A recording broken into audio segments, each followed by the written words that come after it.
Bonjour, bonsoir et bienvenue dans le 5e épisode du podcast Neftis. On ne vous l'avait jamais dit, mais comme chaque dernier dimanche du mois, nous sommes ravis de vous retrouver. Aujourd'hui, nous nous retrouvons autour du thème de la création avec Axel. Bonjour. Héloïne. Bonjour. Gabriel. Bonjour. Olga. Hola. Et Céline. Bonjour. Alors, tout d'abord, on vous souhaite une bonne année pleine de bonnes choses. Lors du dernier vote organisé sur Instagram, vous avez choisi ce thème, une occasion pour les artistes que nous sommes, et que nous souhaitons être, de s'interroger sur notre processus de travail. Au sommaire, aujourd'hui, nous allons d'abord écouter 2 billets d'humeur sur la créativité par Eva, qui ne peut pas être avec nous aujourd'hui, et sur la gestation. Nous nous attaquerons aux conditions de la création avant de vous laisser sur un exercice d'imagination qui vous transportera dans l'espace de création de nos rêves. Alors on commence avec le premier billet d'humeur d'Eva qui n'est pas avec nous, mais du coup on va l'écouter ensemble et puis on va en discuter.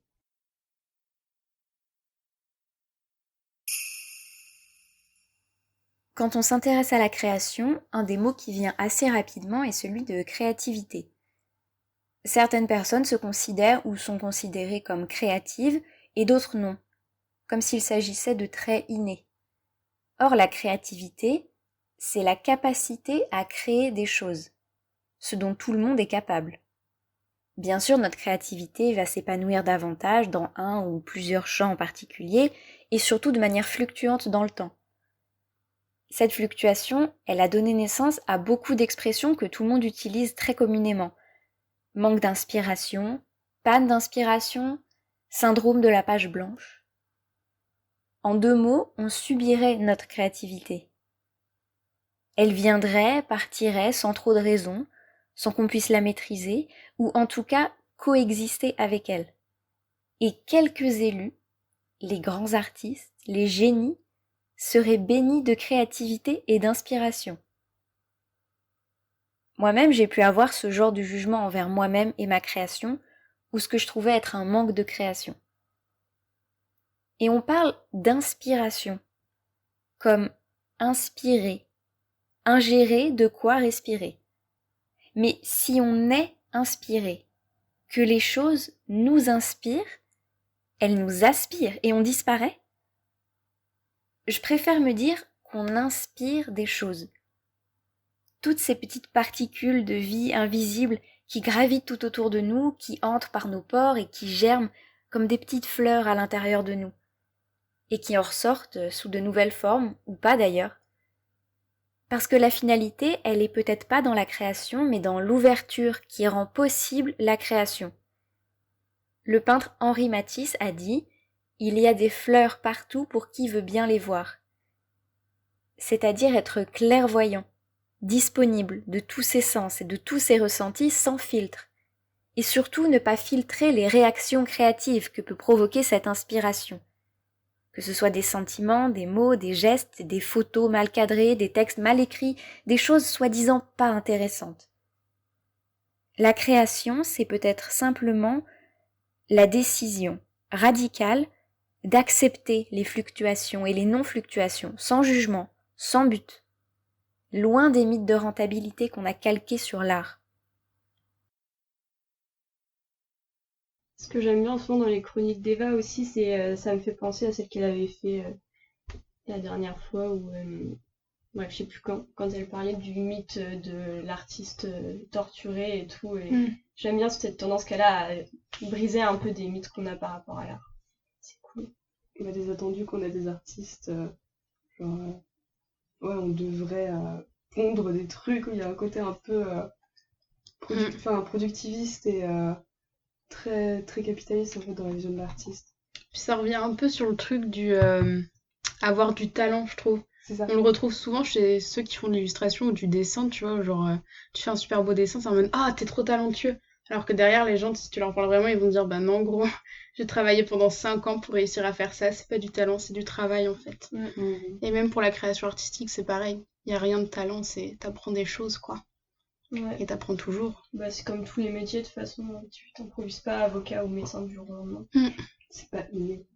Des gènes du médecin, t'as pas des gènes de l'avocat comme je pense t'as pas des gènes de l'artiste. Par contre, je me demande la facilité. Enfin, c'est pas du talent, c'est un truc que c'est travail. Mais il y a des corps ou des personnes qui peut-être ont plus facilité pour une chose que. Et là, je l'appellerais pas talent, peut-être, mais je me pose la question de la Ouais. facilité. Enfin, la... Facilité, c'est bien, je trouve, comme terme. Et en plus, c'est très intéressant parce qu'il avait dit au début qu'en fait, en soi, tout le monde a la possibilité de créer. Oui. Du coup, ça se relie avec ça aussi. En plus, la facilité, elle peut être aussi bien matérielle que comme tu as des facilités en cours, tu vois. Et c'est pareil pour la création. Je pense qu'il y a une question de sensibilité aussi. Parce qu'on va tous prendre les mêmes choses, enfin, dans un spectacle par exemple, ou même devant un événement dans une rue, tout le monde va voir la même chose.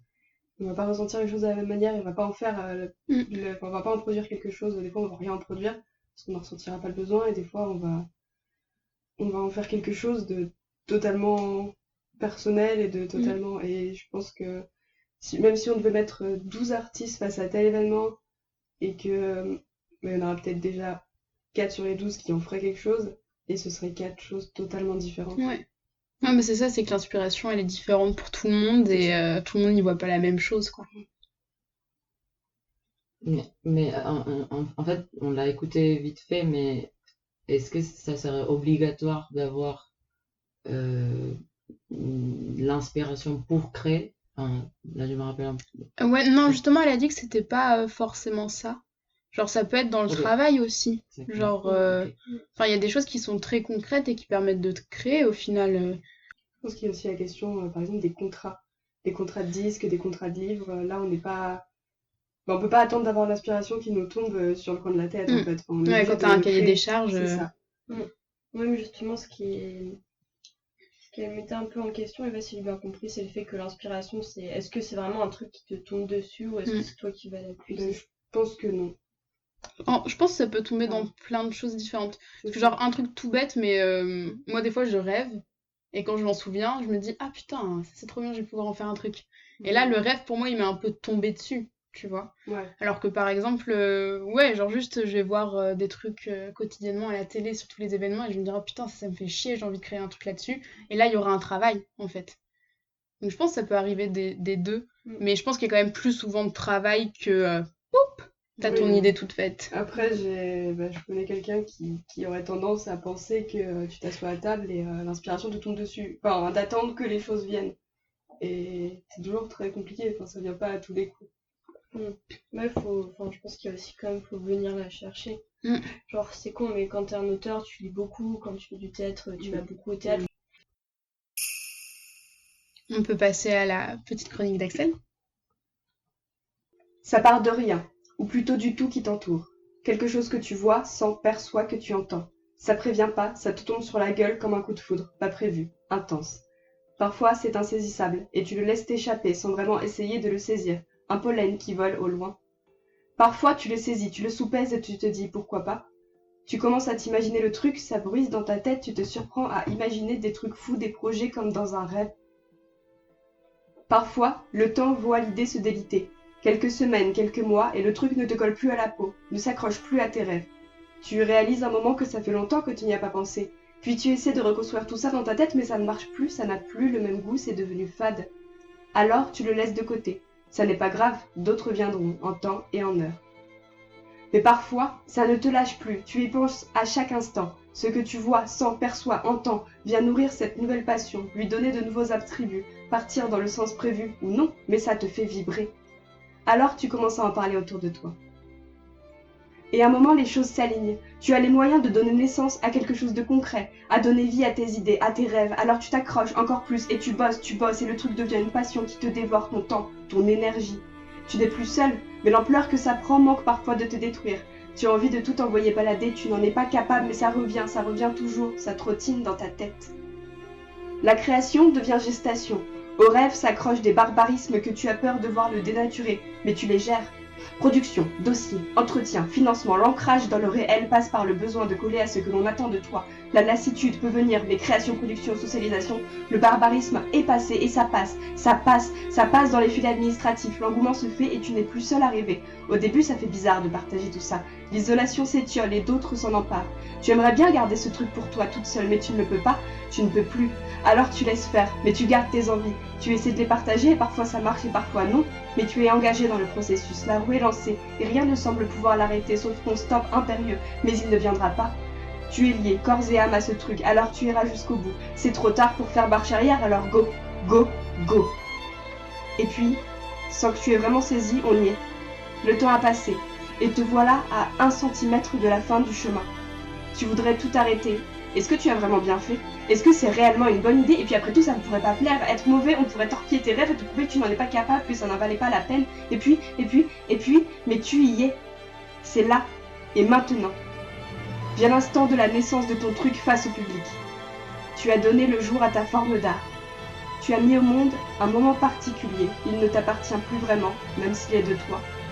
Il fera sa vie, longue ou non, glorieuse ou non. Seul l'avenir te le dira.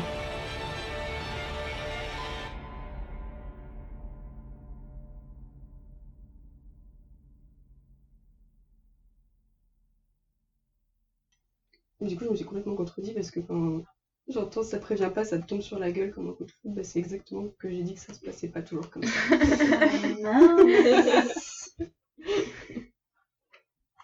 Bah, mais parce que ça peut vraiment être différent. Ça peut être un coup de foudre. Hein. Puis t'inquiète que l'administratif, il te tombe vraiment sur la gueule comme ça. Hein. Franchement, c'est tellement la partie la plus rédhibitoire à toute création. Moi qui me disais que je ferais jamais de la paperasse, j'étais en mode je vais être artiste. Tranquille. Quelle grosse blague, il y a encore plus de paperasse quand t'es artiste, j'ai l'impression.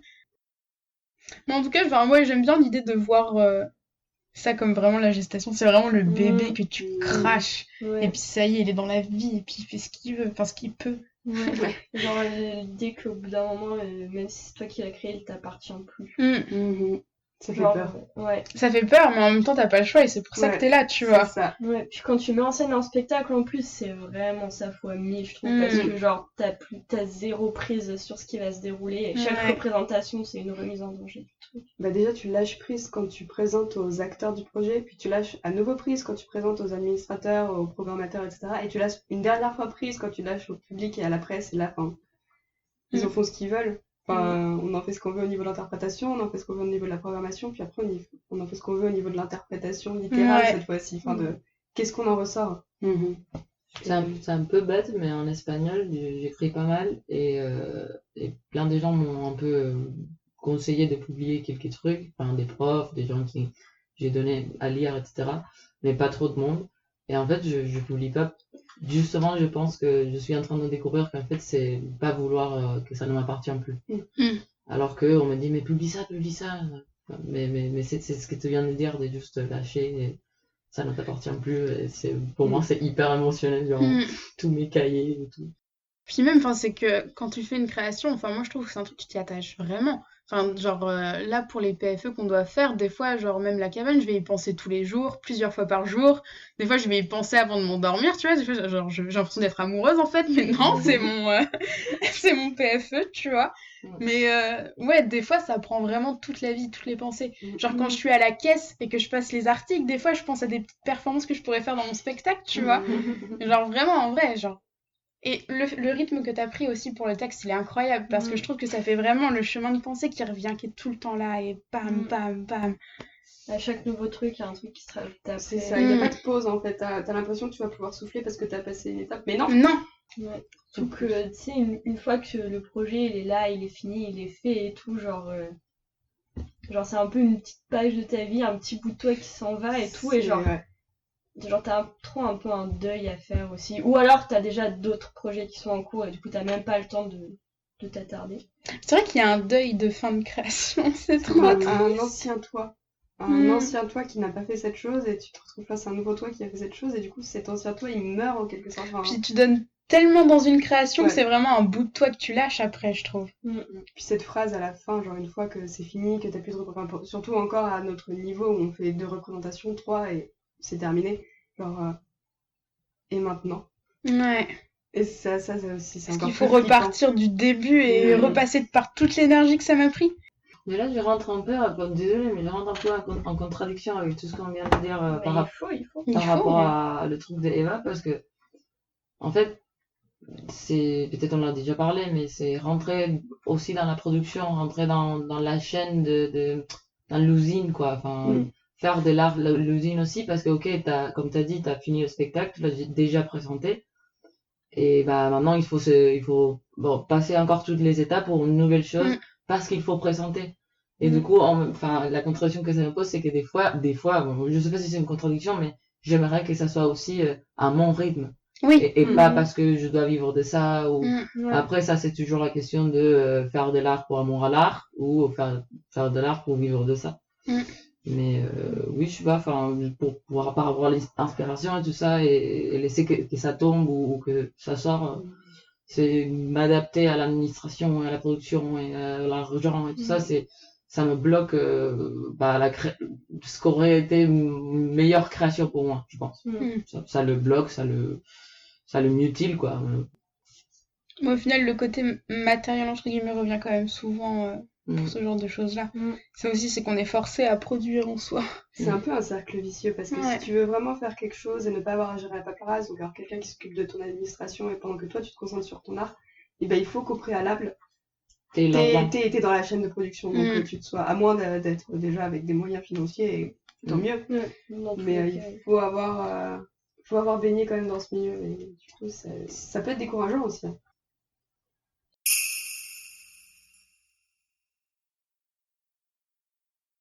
Quelques notes sur la création des arts vivants à Porto Rico. Je viens de Porto Rico, une petite île aux Caraïbes considérée nord-américaine, car on est un territoire qui appartient à, mais ne fait pas partie des États-Unis.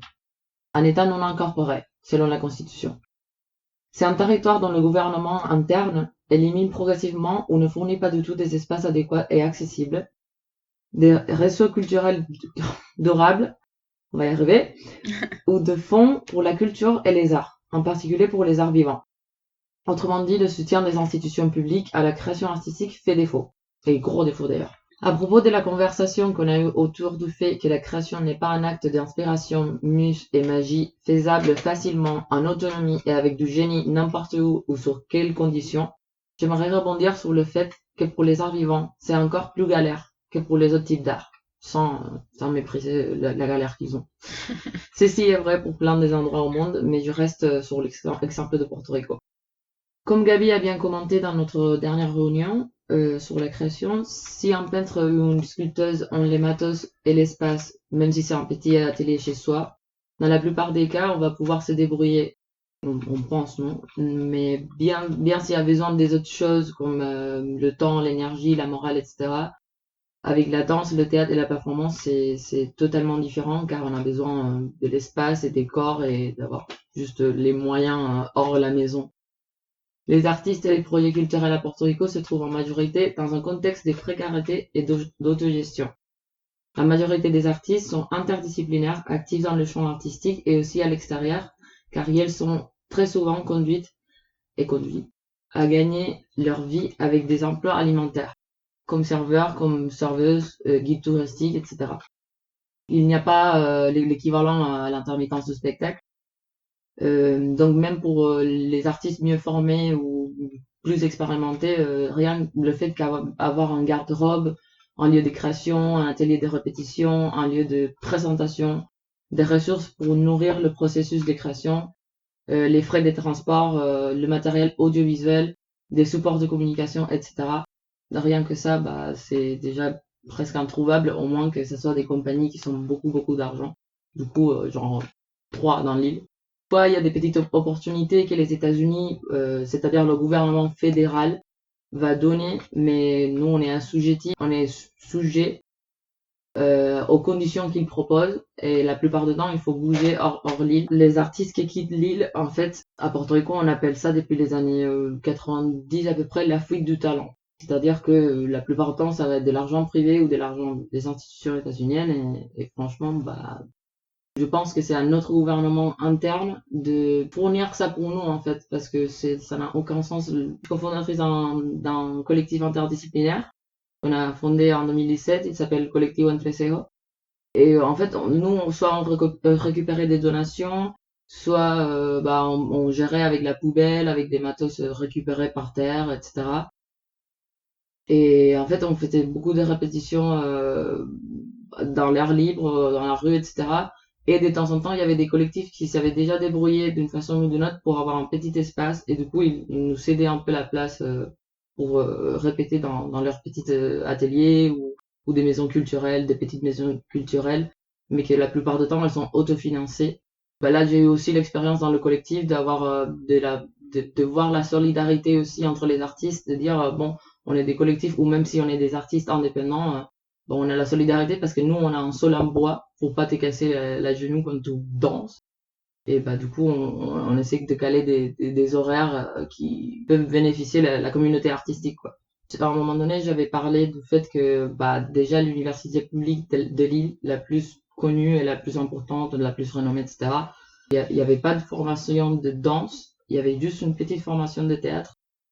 Et on voulait déjà fermer les cours de danse, etc. Et dans toute la fac, pour absolument tout le campus, il y avait deux petites salles, soit en bois ou soit avec le tapis de danse, et quelques miroirs qu'on a installés sur le mur. Mais à part ça, c'était improbable qu'en tant qu'étudiant à l'université, comme par exemple à la Maison des Arts, là où on est maintenant dans le master, à Montaigne, c'est galère administrative pour un peu voir nos plannings entre nous pour la création. Mais déjà, il y a déjà pas mal des salles disponibles et qui ont équipement, lumière, son, etc. Du coup, j'apprécie ça beaucoup dans ma formation actuelle. Et dernière chose, pour les mécénats et les donations privées, depuis des décennies, des années, ils sont toujours en train de nourrir les mêmes institutions.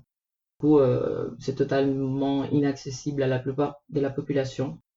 C'est des problèmes qu'on peut retrouver en France, mais à vraiment moindre mesure, C'est quoi. exactement ce que je pense. T'es pas obligé de fuir le pays pour faire de l'art, mais Globalement, les mêmes difficultés, sauf que c'est quand même moins difficile à gérer en France. Après, il y a des similarités que je vois que c'est très complexe, par exemple le boulot alimentaire. Ça, je sais que pour les artistes en France, c'est hyper dur déjà de pouvoir avoir le statut. Et même si t'as pas un statut intermittent, par exemple, ou indépendant, entrepreneur, etc., c'est quand même chaud pour arriver à avoir un salaire ou juste quelque chose d'un peu fixe, avec quoi payer le loyer et la bouffe, quoi. Mais par contre, c'est vrai que même si c'est complexe, déjà il y a un statut d'intermittence. On donne beaucoup, beaucoup, beaucoup d'argent à la culture. Après, moi, ce que tu m'as fait penser aussi, c'est que c'est des problématiques qu'on retrouve aussi chez les jeunes artistes. Genre, je vois, nous, on est obligé d'avoir un travail alimentaire à côté. On est obligé de faire nos études à côté, mais c'est après normal. C'est ça, en fait, c'est que c'est encore plus dur parce que du coup, tu dois travailler à côté juste pour pouvoir vivre. Donc, tu dois donner moins de temps dans ton art. Et puis, c'est toujours le même problème. Faut trouver les salles, faut trouver les stockages, faut trouver les sous. En France aussi, par contre, c'est à peu près la même chose aussi dans le sens où l'argent, elle est toujours donnée aux mêmes compagnies. Déjà, genre, c'est bête, mais quand t'es une femme, pour avoir une subvention, qu'est-ce qu'il faut faire ? Pour beaucoup, c'est la condition matérielle qui fait que tu crées pas, en fait. Du coup, vous avez l'impression qu'on donne toujours à la même compagnie Pas forcément toujours aux mêmes, mais genre celles qui sont très connues et qui ont déjà pas mal de moyens et tout, genre tu vas plus te préoccuper de les mettre en valeur plutôt que d'essayer de chercher à mettre en valeur d'autres compagnies, notamment des jeunes compagnies. Toutes les grosses subventions qui permettent de vraiment vivre, tu peux faire des grosses productions, etc., ce sera toujours donné aux mêmes. Grande scène de théâtre aussi, c'est toujours les mêmes qui... Ouais, voilà, c'est qu'il y a certains milieux qui est inaccessible. Oui. Et encore plus quand t'es une femme en France, donc... J'ai les chiffres sous les yeux. Axel, elle va remonter les chiffres. Genre en 2019, il y avait en tout 0 femme directrice dans un établissement public du spectacle vivant, alors qu'il y en avait 8% en 2018, ce qui est déjà rien du tout. Toujours en 2019, 27% dirigent un centre dramatique national ou régional, 30% une scène nationale, et 17% des établissements nationaux territoriaux associatifs de l'enseignement supérieur, bref, des écoles de théâtre. Et bon, sans parler des écarts de salaire, etc. Donc, au niveau de la représentation des femmes, on peut parler également des aides à la création artistique. En 2019, sur 618 aides à la création artistique par le ministère de la Culture, il y en a 36% qui ont été accordées à des femmes. Okay. Pour 26% du budget, ce qui veut dire que non seulement les femmes sont sous-représentées à peine plus d'un tiers, mais en plus elles ont des budgets moindres. Comme de par hasard. Ils me viennent d'un documentaire qui est absolument génial, de Marie Coty-Chambal, aussi appelée Plein Champ, Les femmes et le théâtre, qui m'a beaucoup aidé pour mes mémoires. Il y a eu un épisode de Créatour aussi sur les femmes dans l'art, et elle donne des chiffres aussi qui sont hyper intéressants. C'est hyper alarmant. Quand même, on est quand même moins à plaindre que des personnes pouvant se trouver à Puerto Rico et qui sont sous le joug états-unien. Ouais. Et quoi, c'était territoire incorporé, c'est ça que t'as dit? Non. Genre on les dirige, genre ils ont... Ouais, on les dirige, mais on vous donne pas les avantages à être américain, quoi. En fait, comment dire, ils vont apporter certains trucs et le même gouvernement interne ne va pas apporter. Le problème, c'est que ce qui me dérange à moi personnellement, c'est que la contrainte est de quitter l'île. Enfin, la plupart du temps, t'es obligé à donner tout. Même maintenant, ils sont en train de faire, il y a quelques artistes qui sont dans des grosses universités, même privées, publiques, aux États-Unis, en train de faire artist talk et des conférences de tout leur processus de travail et même de montrer leurs pièces, etc. Et en fait, à aucun moment ils se sont posé la question de dire en fait on va vous donner l'argent, mais vous pouvez quand même faire diffuser votre pièce ou votre création dans votre territoire. Du coup, la condition c'est tu nous ramènes l'argent, tu nous ramènes ta création, c'est notre nom de notre université, faut que ça leur profite, quoi. Après, il faut dire aussi qu'ils sont pas non plus les seuls méchants, parce que le gouvernement interne de l'île, il vole des millions et des millions et des millions et des millions. Mais vraiment, genre à Porto Rico, on vole, c'est un sport. Et franchement, c'est horrible, parce que non seulement on ne se le donne pas à la culture, mais en plus, on se le quitte aussi à l'éducation. Et du coup, dans les éducations, soit en école, soit à la fac, etc., les formations en art, soit art visuel, plastique, soit art vivant, ils sont en train de mourir. Enfin, les humanités à Porto Rico, elles servent plus à rien. À plus rien. Enfin, c'est incroyable. Mais genre ça, c'est pareil en plus. C'est qu'on retrouve à moindre mesure, mais en France, chaque année, il y a des coupes budgétaires aussi. Pour les thèses, fais une thèse en humanité, tu seras jamais financé. Fais une thèse en théâtre, tu seras jamais financé. C'est vraiment le bas du panier. Enfin, déjà, à l'échelle nationale, il y a des coupes de budget partout. Il y en a encore plus dans le secteur de l'enseignement. Et il y en a encore plus dans le secteur de la culture. Et du coup, quand t'es étudiant dans la culture, genre ça... Tu prends des deux côtés, genre intersectionnalité, tout ce que tu veux. De toute façon, parce que c'est un étudiant qui rapportera pas à l'État. Oui. Dans 99% des cas. Mais déjà, rien qu'au lycée, il y avait déjà des lycées qui fermaient leurs options théâtre. Même en fait, quand tu payes pas, quand t'es dans un programme d'égalité des chances, quand t'es dans un truc à minimum investi, je pense par exemple à une filière en chant lyrique, à une filière en théâtre, même si ton école elle est tout frais payée, et t'auras pas le temps de bosser. Parce qu'on te demande ton âme et on te demande 7 heures par jour, on te demande une disponibilité qui est hors du commun en fait. Et du coup, c'est pas le genre d'école où tu vas pouvoir avoir un taf à côté. C'est-à-dire que si t'as pas les sous de tes parents ou de proches ou d'aide financière, tu ne peux pas. Donc il y a malgré tout une sélection par le ministère des Finances. Mais après, ce qui est bien, mais pas suffisant, c'est à l'STBA, ils les engagent comme... autant les égalités des chances que la vraie école, ils les engagent comme ouvreurs. Comme ça, au moins, ils peuvent taffer dans le théâtre. Mais après, leurs salaires, ils sont pas... Enfin, c'est pas assez pour vivre, quoi. Genre... Mais c'est pour ça qu'on voit, je suis désolée, mais encore une fois, dans les écoles, c'est encore des... Enfin, c'est toujours les mêmes profils. Tout le monde, quoi. Après, il y en a quand même aussi, genre, il y avait une meuf, mais je crois qu'elle était à égalité des chances. Ouais, voilà. Qui, elle, cumulait 2 autres tafs à côté aussi, en plus d'être ouvreuse et de faire l'école. Mais pareil, est-ce qu'on parle vraiment d'une égalité des chances si la meuf, elle a pas le temps de bosser ses textes à côté parce qu'elle doit travailler?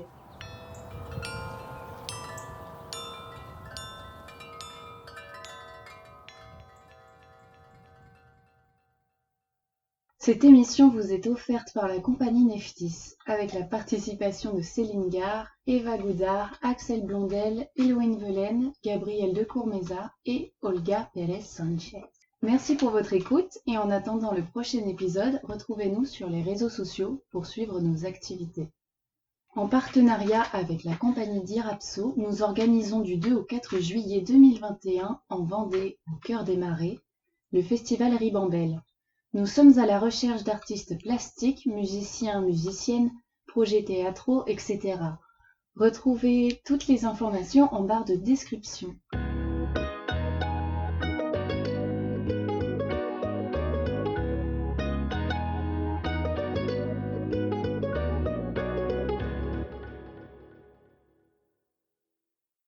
Quand vous passez le pas de la porte, c'est comme si vous atterrissiez dans un nouveau monde.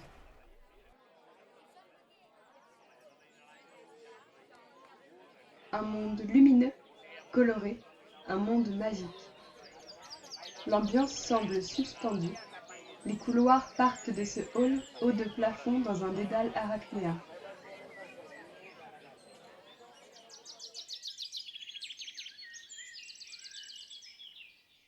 Les sons des salles attenantes arrivent à vos oreilles, atténués par les murs couverts de lierre. Vous voilà au cœur de Nephthys. Dans ce hall, on attend, mais l'attente n'y est pas de celle qui crée l'impatience. Il y a tant de choses à voir et à ressentir dans les rayons de lumière dispensés par les nombreuses fenêtres. Mais nous n'attendrons pas aujourd'hui. Bienvenue dans le cocon de Nephthys et bonne visite.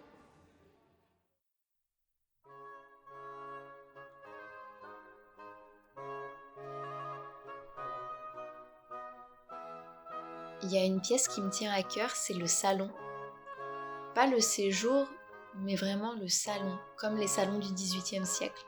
C'est une pièce où on peut se réunir, on s'assoit et on parle de l'art, de la science, du monde, de nous aussi.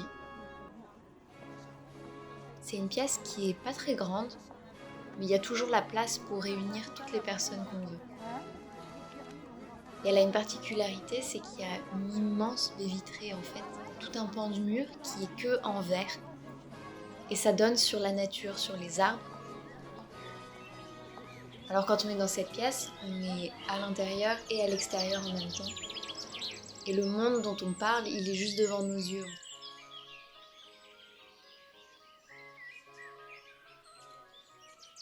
Et sur tous les autres murs, il y a un papier peint qui est un petit peu magique, qui est plein de motifs abstraits. Mais si on s'approche, on peut reconnaître des choses et ça nous stimule énormément et ça nous emmène dans plein de conversations.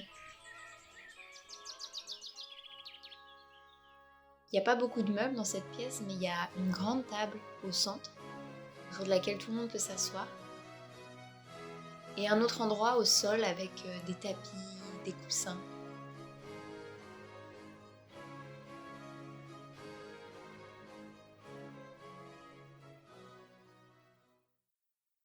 Nous poursuivons la visite par la bibliothèque. Faites attention à ne pas vous prendre les pieds dans les racines en entrant. La salle est infestée de lianes en hiver. Sur votre gauche, l'atrium. Les étagères de livres s'étendent sur 5 étages, mais vous serez ravis de pouvoir emprunter l'escalier en colimaçon, fait de bulles de savon, pour rejoindre le rayon de votre choix. Sur votre droite, la serre aux livres. Tous nos ouvrages poussent dans les arbres. Si vous voulez trouver les dernières parutions, c'est là-bas que vous devez vous rendre. Nos bibliothécaires sont aussi jardiniers et jardinières. Tout le monde est polyvalent à Nephthys. Besoin d'un espace de travail approprié pour étudier ? Au 2e étage de la bibliothèque, vous pouvez vous lever dans des nénuphars tout en profitant du calme du lac intérieur. Un petit creux ? Tout est bien pensé à Nephthys. La petite porte se trouvant au milieu du lac conduit directement aux cuisines du théâtre.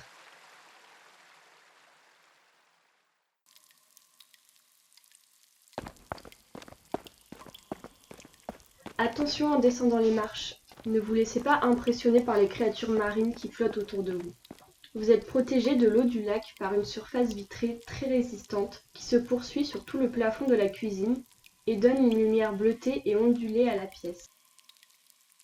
L'eau se reflète sur les surfaces tout le long du mur de droite. Plaques de cuisson, ustensiles et appareils de cuisine. Tout est là pour vous permettre de vous régaler n'importe quand.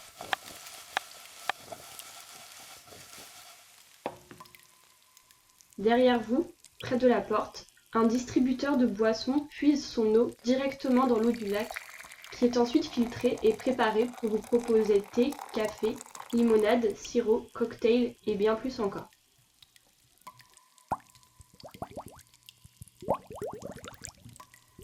Une immense table trône au centre de la pièce afin de profiter de ces merveilles gustatives en toute convivialité. à toute heure du jour et de la nuit, des pâtisseries confectionnées par les membres de la compagnie Neftis n'attendent que vous. Vous préférez boire cette limonade au citron vert et au gingembre au soleil? Aucun souci, suivez-nous jusqu'au jardin pour profiter de l'air frais.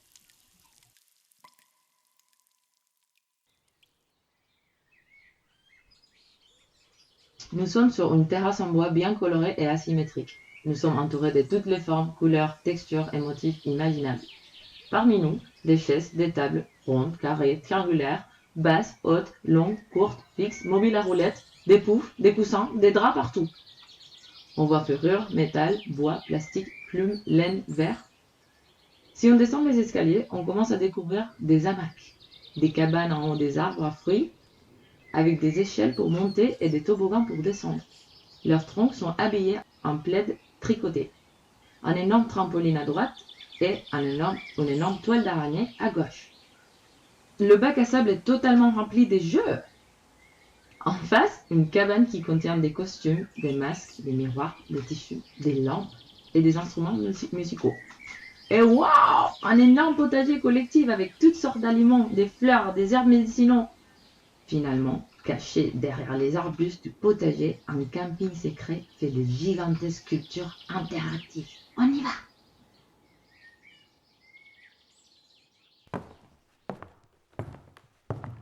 Après un couloir qui dessert les commodités, les vestiaires et la salle de costumes et d'accessoires en tout genre amassés le long de notre passage sur Terre, une grande pièce aux dimensions quasi surréalistes se déploie dans toute sa hauteur, du parquet qui grince, le long des murs bruts jusqu'au plafond à la lumière des projecteurs qui grésillent. Une fois la lourde porte fermée, la boîte noire se dessine. Près de l'immense tapis de danse, la régie surélevée et tout son attirail, son masterisé, studio d'enregistrement et vidéoprojecteur entre autres, n'a rien à envier à une salle de spectacle.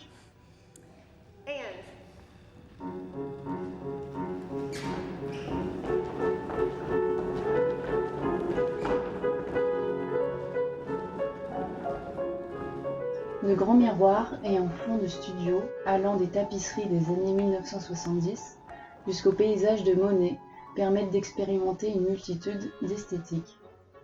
Ce studio de création est vaste et tout y trouve sa place. Il peut s'adapter aux ateliers d'art plastique jusqu'aux présentations des tables de travail avec ses gradins et tables modulables. Nous espérons que vous avez passé une agréable visite.